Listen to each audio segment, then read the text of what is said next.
General Cortez had commanded fleets across the Spiral Arms, crushed rebellions, and even made Deathworld predators bow to the Dominion banner. Yet, for the first time in centuries, his mandibles rattled uncontrollably. The war report lay before him.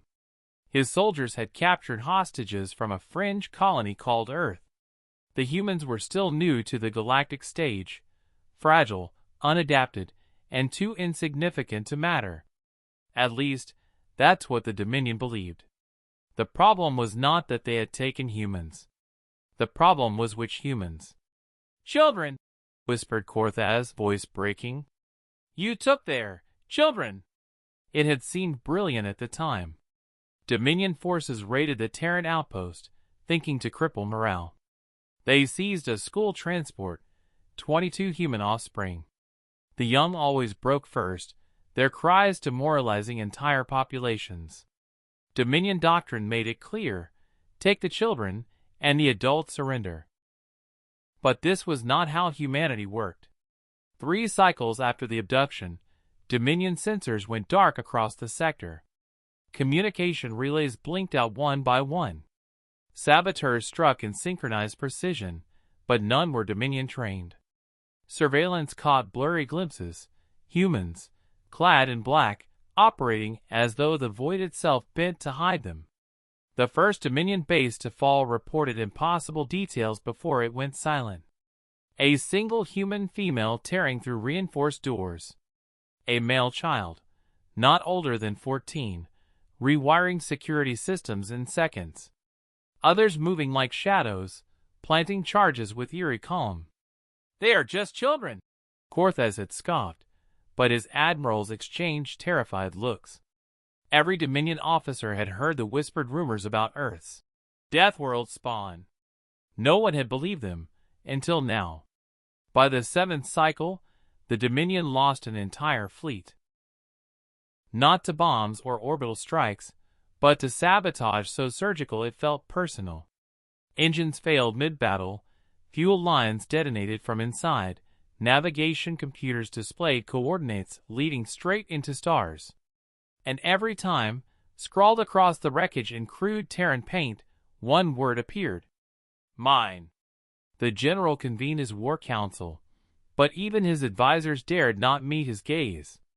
Reports flooded in, humans were mobilizing, not just soldiers, but civilians, parents, families. Entire colonies abandoned their work, their cities, their lives, to bring back their children. One Dominion officer, trembling, read aloud a transmission intercepted from the humans. "You don't understand. Those weren't just children. They were ours. And we will burn stars before we let you keep them." The chamber went silent. It was supposed to be the Dominion's greatest strength, their enemy's greatest weakness. Instead, they had ripped open something far more dangerous, human parenthood. Alien species across the galaxy raised offspring communally, seeing children as replaceable genetic investments. But humans? They didn't raise offspring. They forged legacies. Every child was a singular treasure, an anchor to their souls. And the Dominion had dared to touch them.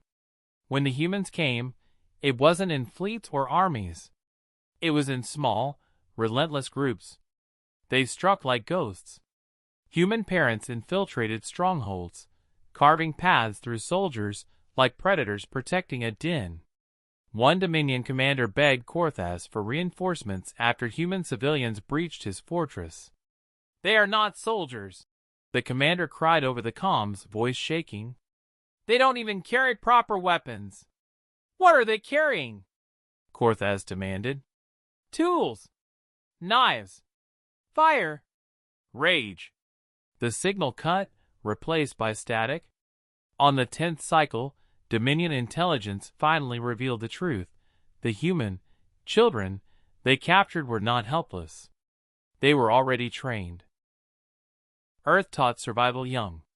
By age 10, many knew how to fight, improvise, endure. These children had not been broken by captivity. They had been studying their captors, mapping every weakness.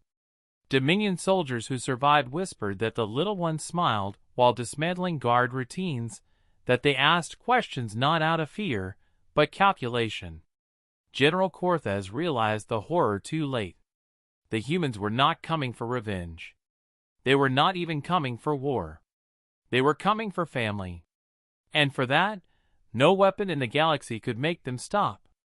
He remembered another intercepted human phrase, this one spoken not with fury, but with deadly calm. "You can fight us. You can kill us. But touch our children, and there will be no corner of this galaxy you can hide in." By the 12th cycle, Dominion morale collapsed. Entire fleets deserted rather than face the wrath of human families. Some species within the Dominion even defected, whispering admiration for Earth's terrifying loyalty. General Cortez stood alone in his war chamber as alarm screamed. Human boarding parties had breached the flagship itself. He could hear them moving closer, deliberate, unstoppable. One door after another fell, and then the chamber filled with the silhouettes of figures armored in black. At their center stood a woman with fire in her eyes, the mother of one of the captured children. Her voice was steady, her hands bloody, her gaze burning through him. "Where are they?" Cortez dropped to his knees. For the first time in his life, the great Dominion general understood true fear. Not of armies, not of death, but of humanity. Because humanity had many strengths, adaptability, resilience, courage. But their greatest weapon was simpler, primal, and unstoppable. They loved their children more than life itself. And the Dominion had made the fatal mistake of taking them. Prompt. Alien war room in chaos, panicked insected general trembling as